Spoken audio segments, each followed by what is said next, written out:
యోహాను సువార్త 2వ అధ్యాయము 6వ వచనాన్ని చదువుతూ ఉన్నాం. రెఫరెన్స్ మరలా చెప్తూ ఉన్నాను, దయచేసి గమనించండి. యోహాను సువార్త 2వ అధ్యాయము 6వ వచనాన్ని చదువుతూ ఉన్నాం. యూదుల శుద్ధీకరణాచార ప్రకారము 2-3 తూములు పట్టు 6 రాతి బాణలు అక్కడ ఉంచబడి ఉండెను. సరిపోతుంది.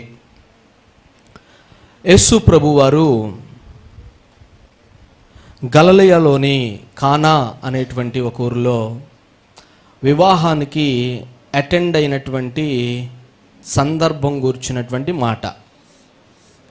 ప్రభువారు పరిచర్య ఇంకా అప్పటికి ప్రారంభించబడలేదు. యేసు ప్రభువారు చేసినటువంటి మొట్టమొదటి సూచక క్రియ ఈ కానా అనేటువంటి ఊరిలోనే మనం గమనిస్తూ ఉన్నాం.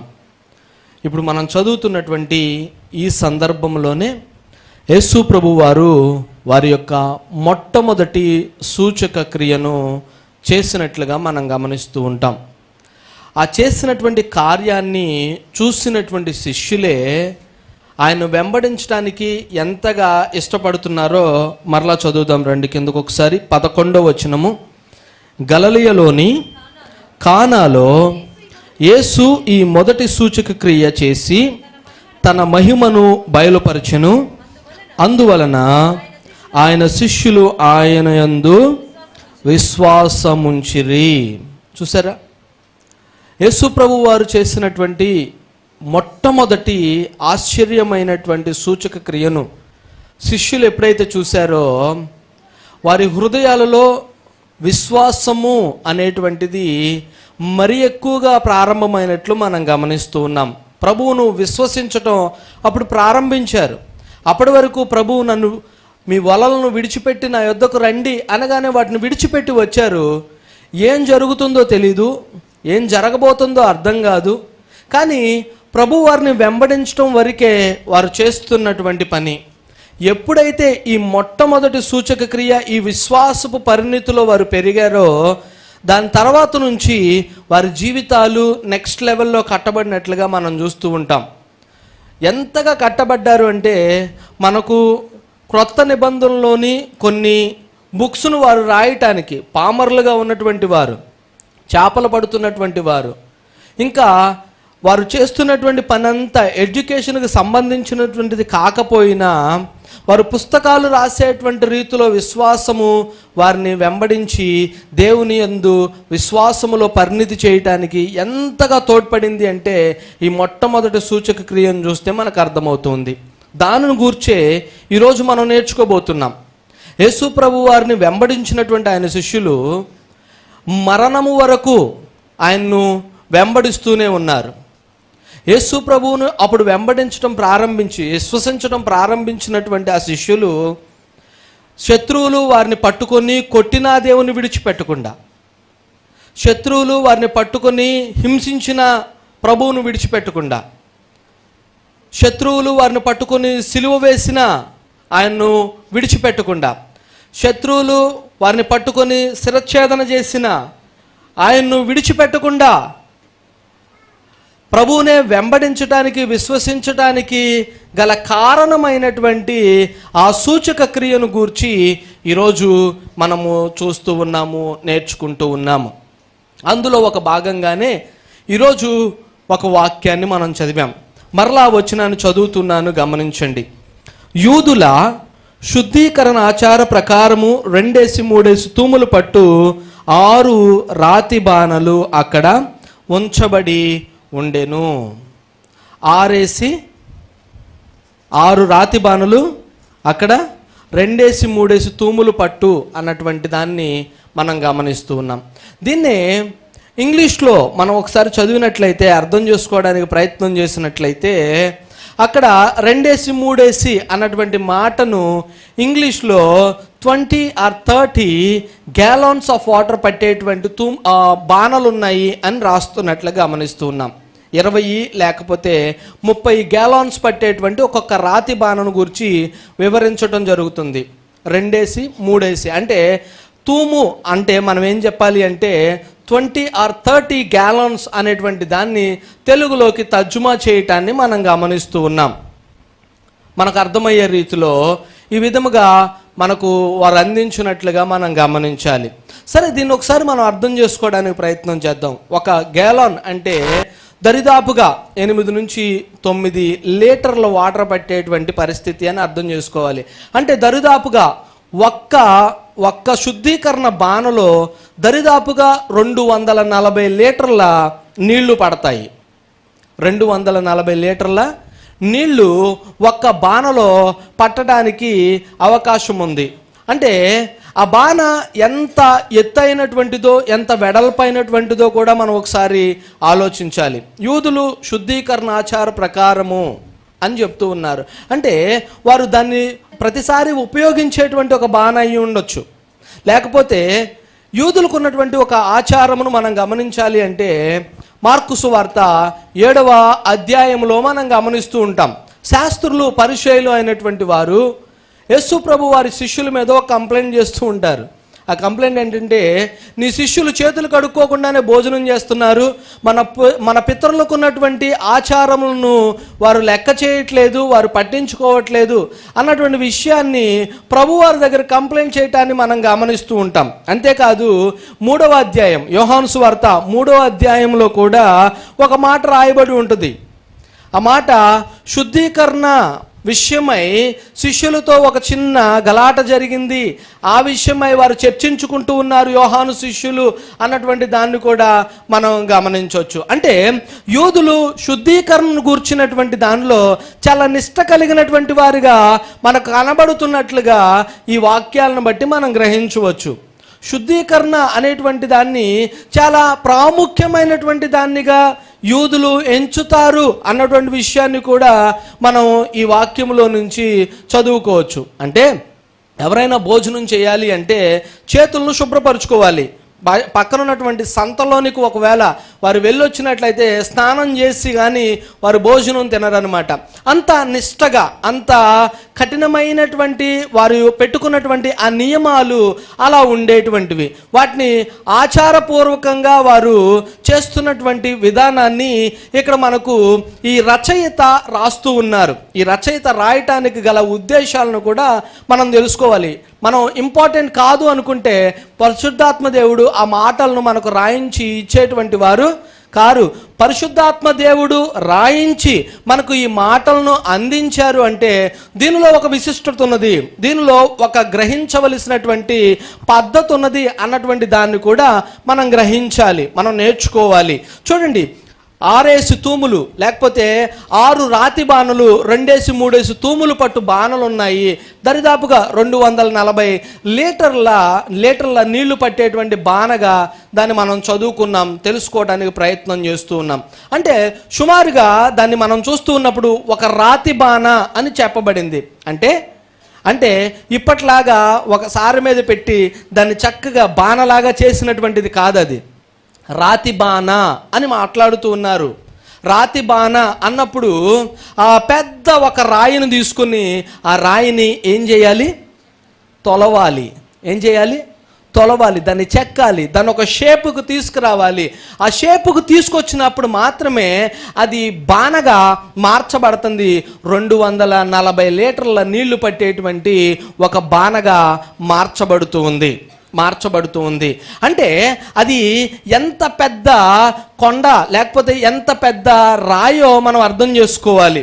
దాన్ని అంతలా తొలిస్తే కానీ అన్ని లీటర్ల నీళ్లు పట్టడానికి అవకాశము లేదు. చాలా పెద్దదైనటువంటి ఒక రాతిని తీసుకుని దాన్ని తొలవటం ప్రారంభించారు.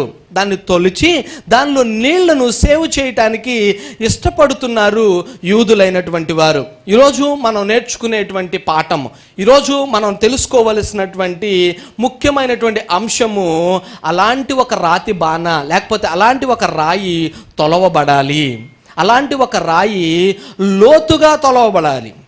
దాన్ని మనం గ్రహించాలి. చూడండి, ఎక్కువగా తొలవబడితే ఎక్కువ నీళ్ళు ఏమవుతుంటాయి? సేవ్ అవటానికి ఉపయోగపడుతూ ఉంటుంది. నువ్వు ఎంత ఎక్కువగా తొలవబడుతూ ఉంటావో అంత ఎక్కువైనటువంటి ఆశీర్వాదము దానిలో నింపబడుతూ ఉంటుంది. చాలామందికి ఉన్నటువంటి ఒక ఆలోచన ఏంటంటే, కొద్దిపాటి ఆశీర్వాదం రాగానే దేవుడు మా జీవితాల్లో ఆశీర్వాదాన్ని నింపేశారండి, ఇక మాకు ఇది చాలు అన్నటువంటి దానితో సరిపెట్టుకునేటువంటి మనస్సు చాలామందికి వచ్చేస్తూ ఉంటుంది. ఒక చిన్న ఆశీర్వాదాన్ని చూడగానే దానిని బట్టి ఇక మనిషి భూమి మీద నిలబడలేనటువంటి వ్యక్తిగా కనబడుతూ ఉంటాడు. ప్రార్థన చేస్తున్నప్పుడు దేవుడు ఒక చిన్న కార్యాన్ని చేయగానే ఆ కార్యాన్ని బట్టి గొప్పగా ఆర్భాటంగా జనాలందరికీ చెప్పి, దేవుడు ఈ గొప్ప కార్యం చేసేసారు నేను ప్రార్థన చేయడాన్ని బట్టి అని చెప్పి రావలసినటువంటి తొలవబడవలసినటువంటి పరిస్థితిని మర్చిపోయి అక్కడితో ఆశీర్వాదాన్ని నిలిపేటువంటి భక్త జనాంగమును మనం ఇప్పుడు గమనిస్తూ ఉంటాము.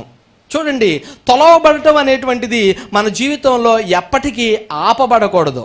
అది ఎప్పటికీ ఏం జరుగుతూ ఉండాలి? తొలవబడుతూనే ఉండాలి. మీరు గ్రైండర్ వాడుతుంటారు కదా, గ్రైండర్ యూజ్ చేసే కొద్దీ ఏమవుతుంటుంది? దానిలో ఉన్నటువంటిదంతా తొలవబడుతూ ఉంటుంది. మెల్లగా కొంచెం అంటే ఉపయోగపడేటువంటి ఏ పాత్ర అయినా అరగాలి. అరగకపోతే అది ఉపయోగంలో లేదు అని అర్థం చేసుకోవాలి. నువ్వు ఉపయోగపడాలి. ఎక్కడ ఉపయోగపడాలి? సంఘంలో ఉపయోగపడాలి, ఇంట్లో ఉపయోగపడాలి, సమాజానికి ఉపయోగపడాలి, మీ ఆఫీస్లో ఉపయోగపడాలి, నువ్వు వెళ్తున్నటువంటి స్కూల్లో ఉపయోగపడాలి, నువ్వు వెళ్తున్నటువంటి ఆఫీసులో ఉపయోగపడాలి. ప్రతి చోట నువ్వు వినియోగంలో ఉన్నటువంటి ఒక పాత్ర వలె ఉండాలి అని పరిశుద్ధాత్మ దేవుడు కోరుకుంటూ ఉన్నారు. అలాంటి ఒక ఉద్దేశం కలిగినటువంటి దేవుడు ఈరోజు మనతో మాట్లాడుతున్నటువంటిది ఏంటంటే, ఎంత లోతుకు తొలవబడ్డాము, ఎంత లోతుకు దేవుని ఆశీర్వాదము నింపబడుతున్నప్పుడు ఆశీర్వాదాన్ని పట్టుకునేటువంటి వ్యక్తులుగా ఉన్నాము. అది మనం అర్థం చేసుకోవాలి. దాన్ని మనం గ్రహించే వారమై ఉండాలి. యేసు ప్రభు వారు పరిచర్య చేస్తూ ఉన్నారు. జనాలందరూ కదలకుండా దేవుని మాటలు వింటూ ఉన్నారు కొండ మీద. చాలా దినాలు అయినాయి, వాళ్ళకి ఆకలియట్లేదు. ఒకవేళ ఇలాగే పంపించేస్తే వీళ్ళు నీరసంతో ఎక్కడైనా పడిపోతారేమో అని ప్రభువారికి ఆలోచన వచ్చి శిష్యులను పిలిచి, వీరందరికీ మీరు ఏం చేయాలి? ఇప్పుడు ఏం చేయాలి? భోజనం పెట్టాలి అని మాట్లాడారు. శిష్యులు అనుకుంటున్నారు, ప్రభువా వీళ్ళందరికీ భోజనం మేము ఎక్కడి నుంచి తెచ్చిపెట్టేది? మా పరిస్థితి ఏంటి ప్రభువా? ఇప్పుడు వీళ్ళందరికీ ఎలా పెట్టేది? ఒకవేళ బయట మార్కెట్కి వెళ్ళి తీసుకొచ్చి కొంచెం పెట్టాలి అన్న చాలా సమయం అయిపోతుంది, ఇప్పుడు పెట్టడం అసాధ్యము అంటున్నప్పుడు దేవుడు ఒక మాట అన్నారు, ఇక్కడ ఎవరి దగ్గరనా ఉన్నాయా తినడానికి ఏమైనా? ఒక లోతుగా తొలవబడినటువంటి ఒక చిన్న బిడ్డ అక్కడ కనబడుతూ ఉన్నారు. ఎంత లోతుగా తొలవబడ్డారు అంటే, తల్లులు స్కూళ్ళకు పిల్లలను పంపించేటప్పుడు, నాన్న ఇది నువ్వే. ప్రేమ, తల్లికి ఉన్నటువంటి ప్రేమ అలాంటిది. తన బిడ్డ మంచిగా పుష్టిగా తినాలి అని. అది నేను తప్పు అనట్లేదు, కానీ పక్కన వారికి కూడా షేర్ చేయాలి నాన్న, షేర్ చేయటంలోనే కేరింగ్ ఉంది అని చెప్పడం కూడా తల్లుల బాధ్యతగా గుర్తుపెట్టుకోవాలి. దాన్ని మర్చిపోవద్దు. నాన్న నువ్వు ఒక్కడవే తిను, నాన్న నీకు ఒక్కడికే అని చెప్పడం ప్రారంభించినప్పుడు రేపు హాస్పిటల్లో నువ్వు బెడ్ మీద ఉన్నప్పుడు నీకు బ్లడ్ ఇవ్వడానికి కూడా ఇది నాది, నేను నీకు ఇవ్వను అంటాడు. నేర్పించాలి పిల్లలకి షేరింగ్ అనేటువంటిది. నేర్పించాలి పిల్లలకి పక్కన వారికి ఇవ్వటం అనేటువంటిది. ఇవ్వటంలో ఉన్నటువంటి ఆనందాన్ని కూడా మనం బిడ్డలకు నేర్పించేటువంటి వారమయ్యి ఉండాలి కదా. ఆ తల్లి తన ఏకైక కుమారుడో మరి ఎలా ఉన్నాడో తెలియదు, కానీ ఆ బిడ్డకు చక్కగా మంచి క్యారేజ్ని ప్యాక్ చేసి పంపించారు. ఆ క్యారేజ్లో చక్కగా మంచి బ్రెడ్ పెట్టారు, మంచిగా ఫిషెస్ క్యారేజ్ పెట్టి తన కుమారుడికి పంపించినప్పుడు ఆ చిన్న బిడ్డ దేవుని మాటలు వినాలి అని, దేవుని యొక్క వాగ్దానమును పొందుకోవాలి అని, దేవుణ్ణి చూడాలి అని దూరం నుంచి అందరినీ విడిచిపెట్టి ఎక్కడికి వచ్చాడు? ఎంత లోతుగా తొలవబడ్డాడండి ఆ బిడ్డ. కనబడటానికి చిన్న బిడ్డే కానీ విశ్వాసములో పెద్ద బిడ్డ. కనబడటానికి చిన్న పిల్లవాడే కానీ ఇవ్వటములో ఆశీర్వాదం పొందినటువంటి బిడ్డ. కనబడడానికి చిన్న బిడ్డే కానీ దేవుణ్ణి వెంబడించటంలో అధికమైనటువంటి మనసు కలిగినటువంటి బిడ్డ. ఎంత గొప్ప బిడ్డో ఆ బిడ్డ. ఆ బిడ్డను గురించి మనం అనేక విషయాలు నేర్చుకోవాలి. ఆ బిడ్డను చదువుతున్నప్పుడు, చూస్తూ ఉన్నప్పుడు ఆ బిడ్డలో ఉన్నటువంటి గుణగణాలను మనం గమనించి ఆ బిడ్డలాగా రూపాంతరం చెందాలని కూడా కోరుకునేటువంటి వారమై ఉండాలి. అంత చక్కటి విశ్వాస పరిణితిలో ఎదిగినటువంటి బిడ్డగా కనబడుతూ ఉంటారు. వీడెవడు లోక జ్ఞానమే రాలేదేంటండి అని తల్లిదండ్రులు మాట్లాడుతూ ఉంటారు. అసలు ఏం చెప్పినా అర్థం చేసుకోవట్లేదు, ఏం చెప్పినా సరే తెలియట్లేదు, ఎన్నిసార్లు చెప్పినా సరే ఇదే పరిస్థితిలో ఈ బిడ్డ కనబడుతూ ఉన్నాడు, ఇంత లోక జ్ఞానం లేనటువంటి పిల్లోడు నాకెలా పుట్టాడు, రకరకాలుగా మాట్లాడుకునేటువంటి తల్లిదండ్రులు లేకపోలేదు ఈరోజు. కానీ మనం చదువుతున్నటువంటి బిడ్డ అలాంటి బిడ్డ కాదు. ప్రభువును వెంబడించడానికి ఇష్టపడేటువంటి బిడ్డ, క్రీస్తు కొరకు పరిగెత్తేటువంటి బిడ్డ. తల్లిదండ్రులు ఉన్నా లేకపోయినా ప్రభువు కొరకే, ప్రభువును వెంబడిస్తూ పక్కనింటి వారు ఉన్నా సరే వారు చేయి పట్టుకునైనా సరే దేవుని సన్నిధికి వెళ్ళిపోవాలి అన్నటువంటి మనస్సు కలిగినటువంటి బిడ్డను ఈరోజు మనం చూస్తూ ఉన్నాం. తొలవబడ్డాడు ఆ చిన్న బిడ్డ చిన్ననాటి నుండే. మన సంఘంలో చిన్ననాటి నుండే బిడ్డలు తొలవబడాలి. మన సంఘంలో చిన్ననాటి నుండే బిడ్డలు బాప్తిస్వాలు తీసుకోవాలి. మన జీవితాల్లో మన చిన్న బిడ్డలు చిన్ననాటి నుండే వారి యొక్క పాపములను దేవుని సన్నిధిలో ఒప్పుకునేలా మనం ట్రైన్ చేయాలి. చిన్ననాటి నుండే మారు మనసు పొందేటువంటి బిడ్డలంగా వారిని మనం తీర్చిదిద్దాలి. చిన్ననాటి నుంచే వారు దేవుని సన్నిధిలో పరిగెత్తేటువంటి వారిగా వారిని మనం సిద్ధపరిచేటువంటి వారమై ఉండాలి. ఈ చిన్న బిడ్డ తొలవబడినటువంటి ఒక చిన్న బిడ్డగా కనబడుతూ ఉన్నారు. దేవుని వెంబడించుకుంటూ వెళ్ళి ఆ దినములన్నీ దేవుని మాటలు విని, ఆ దినములన్నీ దేవుడు చెప్తున్నటువంటి సువార్తను గ్రహించి, ఆ దేవుడు చెప్పినటువంటి ప్రతి మాటను వింటూ ఆ కడుపు అప్పుడే నిండిపోయింది. మమ్మీ ప్యాక్ చేసినటువంటి దాని మీద మనసు లేదు, మమ్మీ చెప్పినటువంటి మాటల మీద మనసు లేదు, దేవుడు ఏది చెప్పారో దాని మీద గ్రహింపు లేదు, ఇంకా ఏది వినట్లేదు. ఒక్కటే ధ్యాస, దేవుడు ఏం చెప్తున్నారో అదే నేను వినాలి, దేవుడు ఏం చెప్తున్నారో దాన్నే నా మనసులో పెట్టుకోవాలి. మమ్మీ ఇచ్చినటువంటి క్యారేజ్ను మర్చిపోయాడు పాపం, మమ్మీ చెప్పినటువంటి వాటన్నిటిని మర్చిపోయాడు. చేస్తున్నదల్లా ఒకటే పని, దేవుని మాటలు గ్రహించటము, దేవుని మాటలు తలపోసుకోవటము. ఇంకేం చేశారో తెలుసా? లోతుగా ఆయన బాణ త్రవ్వబడింది కదా, తొలచబడింది కదా, దానిలోనికి దేవుని నుంచి వస్తున్నటువంటి ప్రతి మాటను తీసుకెళ్ళి స్టోర్ చేసుకుంటున్నారు. 140 లీటర్ల బాణంతో నింపుకోవటం ప్రారంభించారు. ఆయన బాణంతా దేవుని మాటల చేత, ఆశీర్వాదముల చేత నింపుకోవటం ప్రారంభించి శరీరాన్ని మర్చిపోయారు. శరీరానికి ఆకలేస్తుంది అన్నటువంటి విషయాన్ని కూడా ఆ బిడ్డ మర్చిపోయి దేవుని మాటలు వింటూ ఉన్నారు. ఇంతలో శిష్యులు వచ్చి, నాన్న మీ దగ్గర ఏమైనా తింటాకున్నాయా అని అడుగుతూ ఉన్నప్పుడు చంటి బిడ్డ చెప్తూ ఉన్నారు, అయ్యా మా అమ్మగారు నాకు ప్యాక్ చేసి ఇచ్చినటువంటి క్యారేజ్ ఒకటి ఉంది, ఇదిగోండి, ఇది మీకు అవసరమవుతుందేమో. ఎంత గొప్ప మనసు అండి, ఎంత మంచి మనస్సు ఆ తొలవబడినటువంటి బిడ్డలో కనబడుతుంది. ఇచ్చేటువంటి స్వభావము లేనటువంటి వారు ఇంకా తొలవబడలేదు అని అర్థం చేసుకోవాలి. నీ ఇరుగు పొరుగు వారు ఇబ్బంది పడుతున్నప్పుడు వారిని చూసి నీ మనస్సు కదిలించబడకపోతుంటే అది కఠినమైన బండ, అది ఇంకా తొలవబడలేదు. నీ ఇరుగు పొరుగు వారు ఆకలితో అలమటిస్తూ ఉన్నప్పుడు, వారు గూర్చి నీకు తెలిసినప్పుడు, వారి కొరకు ఏదో ఒకటి కొంత మన దగ్గర నుంచి తీసుకెళ్ళి వారికి ఇవ్వలేనటువంటి మనస్సు ఉంది అంటే ఆ హృదయము బండ మారిపోయింది, అది ఇంకా తొలవబడలేదు అని అర్థం చేసుకుందాం. అది తొలవబడాలి. ఈరోజు ఆ చిన్న బిడ్డకున్నటువంటి మనసు ఎంత శ్రేష్టమైనటువంటి మనస్సో. తన దగ్గర ఉన్నటువంటి ఆహారాన్ని తీసుకుని వచ్చి, నేను తింటే నా కడుపు నిండుతుంది, కానీ సేవకులు అడుగుతున్నారు కాబట్టి, దేవుని యొక్క శిష్యులు అడుగుతున్నారు కాబట్టి అది వారి చేతిలో పెట్టేస్తాను, మరి నేను ఇంటికి వెళ్తే నీరసమైపోతానేమో అన్న ఆలోచన ఆ బిడ్డకు లేదు.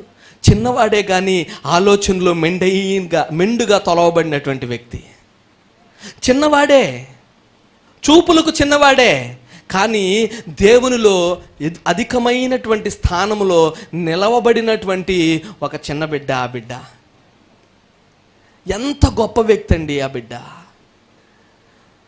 దేవుడు అడిగారు, నేను నడుచుకుంటూ వెళ్తున్నప్పుడు నాకు కళ్ళు తిరిగి నేను కింద పడిపోతానేమో, ఇన్ని రోజులు ఇక్కడే ఉన్నానేమి తినకుండా అనే మనస్సు ఆ బిడ్డలో లేదు. There is nothing in him. అడిగారా? అయితే నేను ఇవ్వటానికి సిద్ధంగా ఉన్నాను. అది బండ కాదు, ఆ చిన్న బిడ్డ యొక్క మనసు బండ కాదు, అది ఏమైపోయింది? త్రోవబడింది.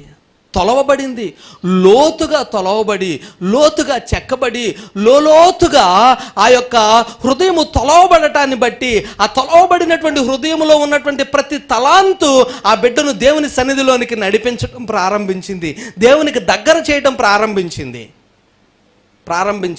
తొలవబడినటువంటి వ్యక్తి క్రీస్తు దగ్గరగా రావటానికి అవకాశం ఇవ్వబడుతూ ఉంది. హృదయం తొలవబడకపోతే ఆ బిడ్డ దేవుని సన్నిధిలోనికి, దేవుని పక్కకు రావడానికి అవకాశము లేదు. ఇచ్చేటువంటి మనస్సు ఆ బిడ్డలోకి వచ్చింది కాబట్టి, ఆ బిడ్డ హృదయం లోతుకు తొలవబడింది కాబట్టి, శిష్యులు పిలగానే ఆయన దగ్గర ఉన్నటువంటి ఆహార పదార్థాలను తీసుకుని ప్రభువు చెంతకు రావడానికి అవకాశం కుదిరింది. హృదయము తొలవబడకపోతే దేవుని దగ్గరకు రావటానికి మనకు చాలా సమయం పడుతుంది. అందుకనే హృదయాలు తొలవబడాలి. హృదయం తొలవబడిన కొద్దీ, ఆ హృదయం తొలవబడినటువంటి పరిస్థితుల్లోనే దేవుని సన్నిధిలోనికి మనం దగ్గరకు చేర్చబడతాం. బిడ్డ ఇప్పుడు దేవుని సన్నిధిలోకి, దేవుని దగ్గరకు వచ్చేసి, అయ్యా ఇవిగో నా దగ్గరున్నవి అని ఇచ్చినప్పుడు ప్రభువు వారు వాటిని తీసుకుని ఆకాశము వైపు ఏపి ప్రార్థన చేయటం ప్రారంభించారు. శిష్యులతో చెప్తూ ఉన్నారు, ఇప్పుడు తీసుకెళ్ళి వీటిని పంచండి. ఒక వ్యక్తి ప్రభువులో తొలవబడితే, ఒక హృదయము ప్రభువులో తొలవబడితే అది ఎంతమందికి ఆశీర్వాదకరంగా మార్చబడింది అంటే, అక్కడ 5,000 మంది పురుషులకు పంచిపెట్టారు. పురుషులే వస్తారు, అక్కడ స్త్రీలు కూడా ఉంటారు. కానీ పరిశుద్ధ గ్రంథంలో పురుషుల యొక్క లెక్క మాత్రమే చెప్పబడింది. అర్థం చేసుకోండి ఒకసారి. పురుషులతో పాటు స్త్రీలు ఉన్నారు. ఈయన 5,000 మంది వస్తే ఇంకొక 5,000 మంది స్త్రీలు వచ్చుంటారు. వాళ్ళకు ఒక బిడ్డ కింద కన్సిడర్ చేసినా సరే దగ్గరగా 15,000 మంది అక్కడ కూడుకుని ఉండాలి. ఒక చిన్న బిడ్డ హృదయము తొలవబడి క్రీస్తు కొరకు మార్చబడినప్పుడు 15,000 మందికి ఆశీర్వాదకరంగా ఆ బిడ్డ మార్చబడ్డారు. ఈరోజు మన హృదయం నిజంగా తొలవబడితే మనం ఎంతమందికి ఆశీర్వాదకరంగా ఉంటున్నాము? మనం ఎంతమందికి ఆశీర్వాదకరంగా ఉండొచ్చు ఒకసారి గమనించాలి. ఇప్పుడు ఎంత ఆశీర్వాదాన్ని మనం ఈ సమాజానికి అందించగలుగుతామో, ఎంత ఆశీర్వాదాన్ని ఈ లోకంలో ఉన్నటువంటి వారికి పంచగలుగుతాము, ఎంత ఆశీర్వాదాన్ని సంఘములో ఉన్నటువంటి వారికి, సమాజంలో ఉన్నటువంటి వారికి, దేశంలో ఉన్నటువంటి వారికి మనం ఎంత ఆశీర్వాదకరంగా ఉండగలుగుతామో దేవుడు మనకు నేర్పిస్తూ ఉన్నారు. This is what we need to learn today. ఈ మాటల్నే మనం గ్రహించుకోవాలి. ఎప్పుడు నేను అనేటువంటి స్వార్థపూరితమైనటువంటి ఆ నేను అనేటువంటి మాట విడిచిపెట్టేయాలి. ఇప్పటి నుంచి లోబితనము దేవుడు అసహ్యించుకునేటువంటిది. లోబులు దేవుని రాజ్యానికి ప్రవేశించరు అని దేవుని వాక్యం బోధిస్తూ ఉంది. లోభత్వమును విడిచిపెట్టినటువంటి వారమై ఉండాలి మనం ఈ సమాజంలో. దేవునిలో కట్టబడుతున్నప్పుడు, దేవునిలో ఎదుగుతూ ఉన్నప్పుడు, లోబులు దేవుని సన్నిధికి అర్హులు కారు అని చెప్పబడుతూ ఉన్నప్పుడు ఆ లోభత్వంను విడిచిపెట్టేటువంటి వారముగా మనము త్రవ్వబడాలి. ఈరోజు చిన్న బిడ్డ త్రవ్వబడ్డారు.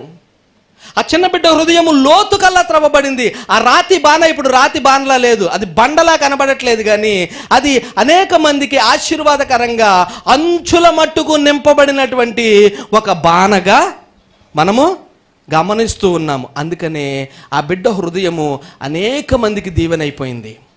అందుకనే ఆ బిడ్డ హృదయము అనేక మందికి ఆశీర్వాదకరంగా మార్చబడింది. త్రవ్వబడేటువంటి మనస్సు మనలో ఉండాలి. చాలా మందికి ఒక స్వభావం ఉంటుంది. కొన్నిసార్లు భూమిని మనం త్రవ్వటానికి ఇష్టపడుతున్నప్పుడు పలుకు పెట్టి తవ్వుతుంటే పలుకుకి ఏం చేస్తుంది? ఎదురుతంతా ఉంటుంది భూమి. ఎందుకంటే ఆ బండ కఠినమైపోయింది. అది పొలుగేయగానే ధన్నుమని సౌండ్ వచ్చి మరలా ఆ పొలుగుని ఏం చేస్తుంది? వెనక్కి నెడతా ఉంటుంది. అది లోపలికి దిగనివ్వనటువంటి స్వభావం ఉంటుంది.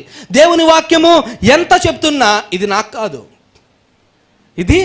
నాకు కాదు. దేవుని వాక్యము ఎంతలాగా మన లోపలకు చొచ్చుకొని వస్తూ ఉన్నా, దేవుని వాక్యము 2 అంచుల గల ఖడ్గము వలె చీల్చడానికి ఇష్టపడుతున్నా, ఎముకలలోనికి కీళ్లలోనికి రావడానికి ఇష్టపడి మనల్ని సరిచేయడానికి తొలవటానికి ఇష్టపడుతూ ఉన్నా, దాన్ని అడ్డుకునేటువంటి ప్రయత్నం చేసేటువంటి బండలు కొన్ని ఉంటాయి. ఆ బండ తను బాగుపడదు, పక్కన వాళ్ళని బాగుపడనివ్వదు. వ్యతిరేకమైనటువంటి బండ ఇది. ఏ బండ? వ్యతిరేకమైన బండ. ఆ బండ లోపలికి దేవుని వాక్యం దిగటానికి ఎంత మాత్రమో ఇష్టపడినటువంటి ఒక బండగా ఆ బండ కనబడుతూ ఉంటుంది. దేవుని వాక్యము లోపలికల్లా రావాలి అని చూస్తున్న అడ్డుగా అనేకమైనటువంటి మాటల చేత. చూసారా? వ్యతిరేకత, సంఘములో వ్యతిరేకత, గృహములో వ్యతిరేకత, భార్యతో వ్యతిరేకత, భర్తతో వ్యతిరేకత, ప్రతి విషయములోనూ కౌంటర్ చేసేటువంటి పరిస్థితి, ప్రతి విషయములోనూ ఎదురుపడేటువంటి పరిస్థితి, ప్రతి విషయములోనూ ఆపేటువంటి పరిస్థితి. చక్కగా ఇరువురు కలిసి ముందుకు వెళ్ళాలి అన్నటువంటి ఒక ఉద్దేశముతో ఎప్పుడు ఆ బండ ఉండదు. ఆ బండ ఎప్పుడు ఎదురు తిరుగుతూనే ఉంటుంది. తల్లిదండ్రులకు ఎదురు తిరిగేటువంటి బండలు ఉంటాయి కొన్ని. ఇక్కడ ఒక మాట చెప్పగానే ఎదురు తిరిగి నేను చేయను అని చెప్పేటువంటి బండలు లేకపోలేదు. వినాలి చిన్న బిడ్డలో, వినాలి పెద్దవారు. ఎంత వ్యతిరేకమైనటువంటి బండది. షాప్కి వెళ్ళి ఈ సామాన్లు పట్టుకురా నాన్న అని చెప్పగానే వచ్చేసిద్ది ఆ బండకు కోపం. ఇప్పుడు వ్యతిరేకత వచ్చేస్తుంది. ఇప్పుడు నేను వెళ్ళను. ఏమైంది? ఎదురు తిరిగేటువంటి బండిది. లోపలికి ఆ మాట చొచ్చనివ్వదు, లోపలికి ఆ మాట తీసుకోవడానికి ఇష్టపడదు. దానిలో మెత్తనితనము ఎంత మాత్రము కనిపించదు. ఎప్పటికీ వ్యతిరేకతే, ఎప్పటికీ దురుసు స్వభావమే, ఎప్పటికీ వ్యతిరేకంగా మాట్లాడటమే కదా. ఎదిగేటువంటి వారిని కూడా పాడు చేసేటువంటి బండిది. ఈ బిడ్డను బట్టి తన తమ్ముడు తన చెల్లో ఏం చేస్తూ ఉంటారు? అదే దారిలో నడవటానికి ఇష్టపడుతూ ఉంటారు. భార్య భర్తలైనటువంటి వారు బండలుగా మారి హృదయాలను బండలు చేసుకుని ఒకరితో ఒకరు దెబ్బలాడుకుంటూ ఉన్నప్పుడు, ఒకరితో ఒకరు కోప్పడుతూ ఉన్నప్పుడు, ఒకరితో ఒకరు గొడవలాడుతూ ఉన్నప్పుడు, చిన్నపిల్లలు దాన్ని చూసినప్పుడు వారి మనసులు కూడా బండల్లా మారతాయి. ఆ బండలు ఎప్పుడు చెక్కబడాలి? మెత్తని స్వభావము కలిగినటువంటి చిన్న బిడ్డలను కూడా వారి హృదయాలు బండ లాంటి స్వభావాలకు మార్చడానికి ఇష్టపడేటువంటి తల్లిదండ్రులు ఉంటూ ఉంటారు. అందుకనే జ్ఞానము కలిగి, గ్రహింపు కలిగినటువంటి వారే, బుద్ధి కలిగినటువంటి వారే, వివేచన కలిగినటువంటి వారే, జ్ఞానయుక్తమైనటువంటి పని చేసేటువంటి వారై ముందుకు అడుగులు వేయాలి. అడుగు వేసేటప్పుడు ప్రతిసారి జ్ఞానముగా వేయాలి. ఈ బండ లాంటి హృదయముతో నేను డీల్ చేస్తూ ఉన్నాను. ఇప్పుడు ఎలా మాట్లాడాలి?